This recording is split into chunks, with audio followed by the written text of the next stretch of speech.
Assalamualaikum warahmatullahi wabarakatuh. Bismillahirrahmanirrahim. Alhamdulillah wassalatu wassalamu ala rasulillah. Amma ba'du.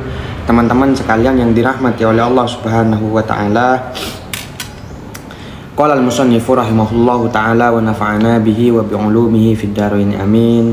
Bismillahirrahmanirrahim. Hukukul walidain.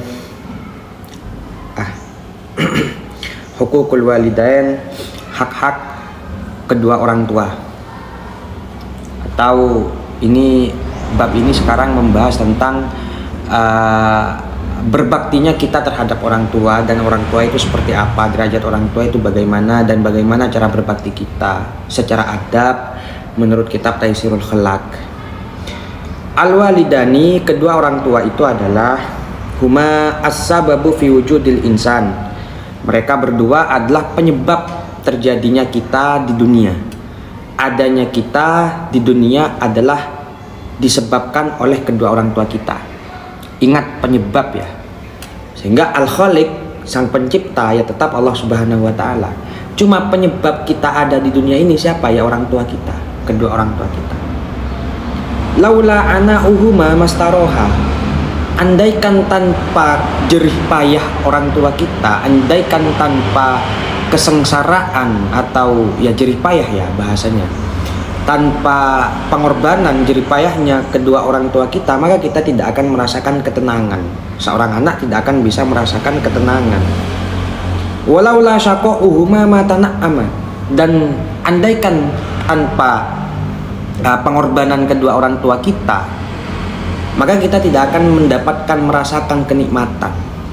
Ya artinya sebab pengorbanan mereka berdua sejak kita berada dalam kandungan sampai kita lahir dan sampai saat ini, yaitu semua semata-mata karena pengorbanan jerih payah kedua orang tua kita untuk menghidupkan diri kita. Bagaimana perjuangan orang tua, kemudian bagaimana pengorbanan mereka berdua agar kita bisa merasakan kebahagiaan. Itu hakikatnya seorang orang tua. Sehingga ketika berbicara hakikat, maka misal ada orang tua yang tidak seperti itu, yang mohon maaf bahasanya adalah mengelantarkan anaknya, yaitu bukan orang tua, secara hakikatnya bukan orang tua. Ya, meskipun tetap dia adalah orang tua yang mana tetap harus ditakdimi, ditaati oleh anak-anaknya. Cuma kan hakikat orang tua itu ya dia adalah yang merawat anaknya. Bagaimana anaknya bisa berbahagia, bisa merasakan kenikmatan baik di dunia dan di akhirat nanti. Itu orang tua hakikatnya sedemikian. Ini berbicara tentang kedua orang tua. Bagaimana ketika ibu, bagaimana ketika ayah gitu. Amma ummuhu, seorang ibu adalah fahamalat hukurhan wa wadu'at hukurhan. Seorang ibu adalah dia yang melahirkan, dia yang mengandung secara susah payah, dan dia juga yang melahirkan anak secara susah payah. Ya mungkin ibu-ibu, seorang perempuan yang tahu bagaimana rasanya sakitnya melahirkan, bagaimana susah payahnya mengandung selama 9 bulan dan lain semacamnya. Itu seorang ibu ya seperti itu. Seorang ibu dan juga calon ibu. Wa amma abuhu, sedangkan ayah itu bagaimana? Faqad badala wus'ahu fima ya'udu ilaihi bin naf'i min tarbiyati jismihi wa ruhihi. Seorang ayah itu adalah ia yang sungguh-sungguh atau benar-benar mengerahkan tenaganya untuk memberikan manfaat terhadap anaknya dengan cara mendidik atau melatih raga dan jiwanya, jasad dan jiwanya. Seorang ayah ya dia yang benar-benar mengerahkan tenaganya agar bisa memberikan manfaat kepada anaknya dengan cara melatih jasad dan ruhnya. Ya artinya apa ya? Yang namanya ayah itu ya dia rela berkorban mencari nafkah, kemudian memberikan pendidikan, mendidik anaknya dengan pendidikan yang jasmani dan rohani. Itu hakikatnya ayah yang memang sedemikian, memberikan contoh yang baik, teladan yang baik. Makanya kan pepatah itu mengatakan bahwa al-ummu madrasatul ula. Ibu itu adalah madrasah pertama. Benar memang, tapi di samping ibu adalah madrasatul ula, seorang ayah itu adalah mudiruhanya. Ibu itu memang madrasah pertama, tapi mau bagaimanapun juga ayah itu adalah kepala sekolahnya, harusnya seperti itu. Sehingga yang memberikan pendidikan sebenarnya itu mau bagaimanapun juga ayah. Seorang laki-laki harus memberikan pendidikan yang jasmani rohani kepada anaknya. Oleh karena itu, kemudian lanjut, fayajibu alaihi ayyadhkura ni'matahu liyashkurahu ma 'alaiha. Maka wajib bagi seorang anak untuk mengingat-ingat terhadap nikmat yang telah dia rasakan agar bisa mensyukuri atas nikmat itu. Akan yang nikmat yang telah diberikan oleh orang tuanya, belas kasih semuanya yang diberikan oleh orang tuanya kepada seorang anak harus diingat oleh seorang anak untuk mensyukuri semua itu. Jangan jangan pas salahnya saja yang diingat. Bagaimana susah payahnya seorang tua mendidik kita dari sejak kecil sampai besar. Tiba-tiba pas kapan udah besar, anaknya udah bagus, finansialnya udah bagus, orang tuanya malah dilantarkan. Anak macam apa seperti itu? Anak yang nggak tahu diri kan banyak kan sekarang kejadian yang seperti itu. Astagfirullah. Allahul musta'an. Kemudian wa ayyam tasila amrohuma illa idza kana bi maksiatin. Anak itu harus mengikuti terhadap perintah orang tua, wajib hukumnya. Fayajibu ayyam tasila, wajib untuk mengikuti perintah orang tua selagi perintahnya bukan perkara yang maksiat. Kalau perintahnya udah perkara maksiat gak boleh. Siapapun orangnya, baik itu orang tua, baik itu guru, baik itu presiden, baik itu siapapun orangnya, kalau yang diperintahkan adalah perkara maksiat, gak boleh diikuti. Gak boleh diikuti. Timbul pertanyaan sering yang ditanyakan adalah bagaimana ketika orang tua itu menjodohkan anaknya. Yaitu memang ada beberapa furu'iyah dalam kitab-kitab itu ada kok perintah-perintah orang tua yang meskipun kita tidak mengikutinya itu tidak termasuk uququl walidain, tidak termasuk durhaka. Salah satunya adalah seperti tidak mengikuti keinginan orang tua kalau orang tua itu menjodohkan kita. Apakah anak boleh untuk menolak? Maka para ulama-ulama itu setahu saya di beberapa kitab itu mengatakan boleh untuk ditolak. Dan itu tidak termasuk uququl walidain. Tidak mau terhadap perjodohan yang dari orang tua itu tidak termasuk uququl walidain. Hanya saja meskipun tidak termasuk uququl walidain, tapi cara penolakannya itu harus yang tidak kasar. Harus tidak kasar. Jadi nanti kalau semisal kita menolaknya dengan cara yang kasar, ya bukan penolakannya yang salah. Yang membuat durhaka bukan penolakannya, tapi cara menolaknya yang salah. Kurang lebih seperti itulah. Kemudian wa ayyajlisa ma'ahuma khashi'an raddan tarfahu an zallatihima. Bagi seorang anak ketika duduk bareng bersama kedua orang tua, maka dia harus tawadu, harus khusyuk, sembari menutup mata dari kesalahan-kesalahan yang dilakukan oleh orang tuanya. Gak boleh.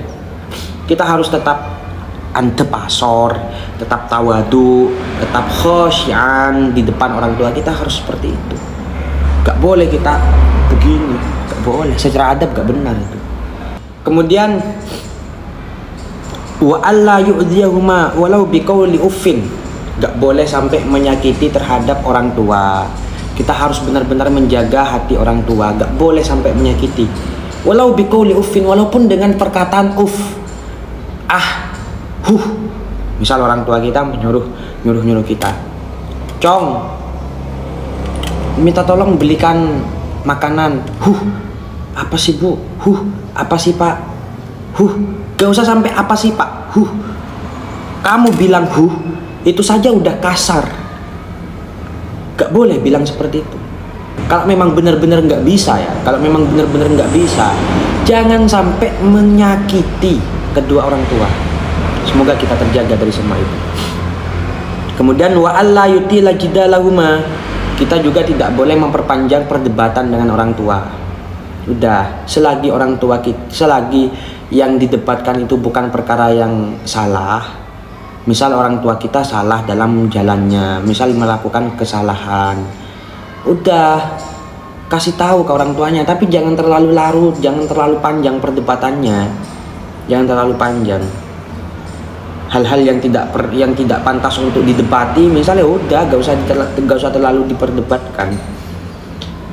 Kemudian wa alla yamshiya amamahuma illa fi khidmatihima. Seorang anak itu nggak boleh jalan di depan kedua orang tua kecuali saat mau melayani. Harus, itu juga sebagian dari adab seorang anak terhadap orang tua. Kemudian juga wa ayyad'u lahuma birrahmati wal maghfirah. Kita selalu mendoakan kepada orang tua, mendoakan orang tua kita dengan maghfirah warahmah, dengan rahmah wal maghfirah, pengampunan dan juga rahmat. Semoga Allah memberikan rahmat, semoga Allah memberikan pengampunan terhadap orang tua kita. Dan ini teman-teman, saya tak kasih juga kepada kalian bahwa saya itu diberikan ijazah oleh orang tua saya, oleh abah saya, ketika habis sholat itu disuruh membaca Rabbi firli wali walidayya warhamhuma kama rabbayani shaghira, itu dibaca 5 kali. Kata abah saya, kalau habis sholat 5 waktu, baca Rabbi firli wali walidayya warhamhuma kama rabbayani shaghira, itu 5 kali. Doa pada Allah, minta ampunan kepada Allah, minta ampunan semoga orang tua kita, abah ummi kita, ayah ummi kita, bapak ibu kita itu diampuni oleh Allah Subhanahu wa taala dan diberikan rahmatnya. Kemudian juga wa ayyamurahuma bil ma'rufi wa yanhahuma 'anil munkar. Kita itu wajib juga hukumnya melakukan amar ma'ruf nahi munkar. Kalau orang tua kita itu salah, kasih tahu kepada orang tua kita, Bu, Pak, ini salah. Itu bentuk amar ma'ruf nahi munkar. Tapi ingat, jangan sampai menyakiti terhadap orang tua kita. Jangan sampai menyakiti. Itu ada batasannya juga, amar ma'ruf nahi munkar. Kita wajib untuk amar ma'ruf nahi munkar, memerintahkan dalam kebaikan, kemudian melarang dalam hal kemungkaran. Ya meskipun terkadang kita itu melakukan hal semua itu akan menyebabkan orang tua kita sakit. Cuma selagi dalam kebenaran, maka kita tetap lakukan, nggak apa-apa, lakukan. Misal orang tua kita mabok-mabokan, orang tua kita nggak sholat, kasih tamparan, bukan pas ditampar ya, kasih tamparan, kasih tahu, Bapak, ayo sholat. Gimana caranya kamu bisa menjadi bapak yang baik, sedangkan kamu saja memberikan contoh yang nggak baik terhadap anak-anaknya, misal kayak gitu. Kalau udah memang keadaannya sedemikian, sampaikan. Tapi mau bagaimanapun juga tahapan amar ma'ruf nahi munkar itu ya dengan cara yang lembut dulu. Kasih tahu yang baik-baik. Kasih tahu yang baik-baik.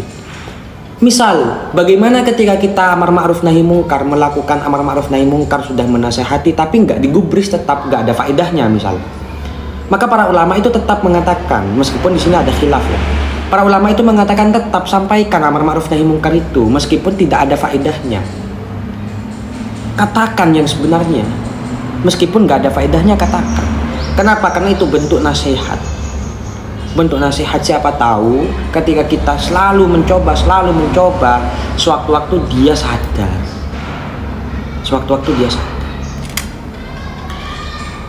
Jadi kita itu harus melakukan amar ma'ruf nahi munkar kepada orang tua kita ketika orang tua kita itu melakukan kesalahan. Apa tujuannya? Liyakuna sababan fi najatihima minan nar, agar hal itu menjadi sebab terhadap keselamatan mereka berdua suatu saat di neraka. Biar menjadi sebab agar mereka selamat dari api neraka, dari siksaan. Kama kana sababan fi wujudihi, sebagaimana adanya mereka berdua itu menjadi sebab terhadap adanya diri kita di dunia. Kama kana sababan fi wujudi, sebagaimana kedua orang tua kita itu merupakan penyebab terhadap adanya kita di dunia. Semua yang telah disampaikan barusan itu istidlalnya adalah qala Allah Ta'ala wa qada rabbuka alla ta'budu illa iyyahu wa bil walidaini ihsana imma yablughanna indakal kibara ahaduhuma aw kilahuma.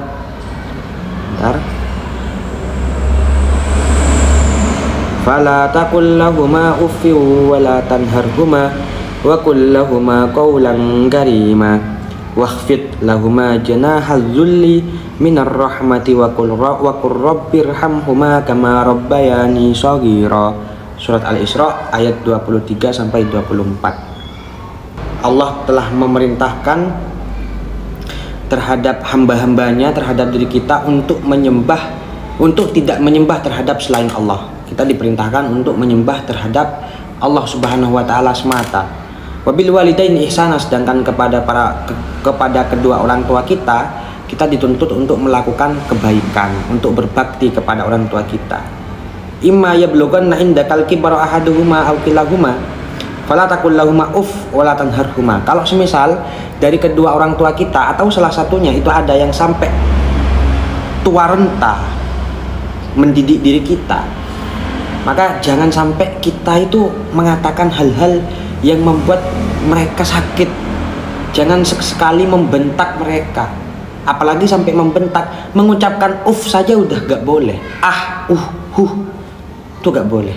Banyak sekarang itu kejadian udah sepuh, gak ada yang gak berani, gak siap yang mau merawat kedua orang tuanya malah ditaruh di panti jompo. Anak macam apa seperti itu? Kemudian wakhfid tawakul lahuma qaulan karima, dan kepada mereka berdua kita hendaknya ya harus berkata dengan yang lembut, dengan perkataan yang baik, perkataan yang enggak kotor. Wakhfid lahuma janahal dhulli minar rahmah wa qur rabbirhamhuma kama rabbayani shaghira. Kemudian kepada orang tua kita rendahkanlah diri kita terhadap keduanya dengan penuh kasih sayang. Wa qul rabbirhamhuma kama rabbayani shaghira, dan doakan mereka berdua, ya Allah berikanlah rahmat, ya Allah kasih sayangilah mereka, ya Allah sebagaimana mereka sebagaimana mereka memberikan kasih sayang kepada hamba pada waktu hamba masih kecil. Kasihanilah mereka, berikan rahmat terhadap mereka. Harus seperti itu, doakan mereka. Dan semoga orang tua kita yang masih hidup itu dalam lindungan Allah Subhanahu wa Ta'ala, dan yang sudah wafat itu semoga diampuni dan mendapatkan rahmat Allah Subhanahu wa Ta'ala. Hadza wal yakhussal umma bi ziyadatil birri. Hal semua itu yang telah dijelaskan barusan itu lebih khususnya kepada seorang ibu, yang mana seorang ibu itu lebih memiliki kelebihan kebaikan. Seorang ibu itu lebih memiliki lebih memiliki value kebaikan yang lebih tinggi daripada seorang ayah. Sebagaimana sabda Nabi liqaulin Nabi sallallahu alaihi wasallam, birrul walidati 'alal walidi difain. Berbuat baik kepada ibu, berbakti kepada ibu itu 2 kali lipat lebih baik dibandingkan kepada ayah. Itu sabda Nabi. Akhirnya kita dituntut untuk berbakti kepada orang tua, ayah dan ibu. Cuma kalau berbicara tentang lebih khusus mana, lebih baik mana, lebih khusus mana, maka kalau pembicaraannya sedemikian ya lebih khusus terhadap seorang ibu. Karena mau bagaimanapun juga seorang ibu itu derajatnya lebih tinggi daripada seorang ayah. Kurang lebih seperti itu. Semoga kita sama-sama menjadi anak yang berbakti kepada orang tua, dan suatu saat kita bisa berkumpul dengan orang tua kita di surganya Allah Subhanahu wa Ta'ala.